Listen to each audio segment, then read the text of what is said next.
কোথায় আছে এই শিব মন্দির? এই মন্দিরে কার পদার্পণ হয়েছিল বহুবার জেনে নিন আজ। কল্যাণেশ্বর শিব মন্দির, হাওড়ার এই শিব মন্দিরে স্বয়ং শ্রী শ্রী ঠাকুর রামকৃষ্ণদেব আসতেন। কিন্তু কেন, সেই বিষয় নিয়েই আজ এই আলোচনা পর্ব তুলে ধরব। হাওড়ার বালির জিটি রোডের ওপরে কল্যাণেশ্বর শিব মন্দির। কিছুকাল আগেও এই জায়গায় ঘন জঙ্গলে আবৃত ছিল। কল্যাণেশ্বর শিব মন্দিরের বিষয়ে বলছি, শুনুন। এক গোয়ালার গরু প্রতিদিন সকাল ও সন্ধ্যায় চলে যেত ঘন জঙ্গলে। ব্যাপারটা গোয়ালার বোধগম্য হতো না। একদিন মহাদেব গোয়ালাকে স্বপ্নাদিষ্ট করেন ও বলেন, তোর গরু প্রতিদিন আমার মাথায় দুবেলা দুধ ঢেলে যায়। আমি ভীষণ প্রীত হয়েছি, তুই আমাকে প্রতিষ্ঠা কর।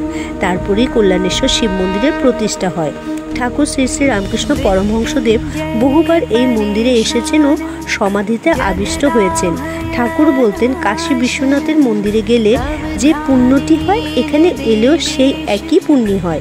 ঠাকুরের দৃষ্টিতে এই কল্যাণেশ্বর শিব মন্দির একটি জীবন্ত শিব মন্দির। মন্দিরে একটি পুকুর আছে, ফুল বাগান আছে।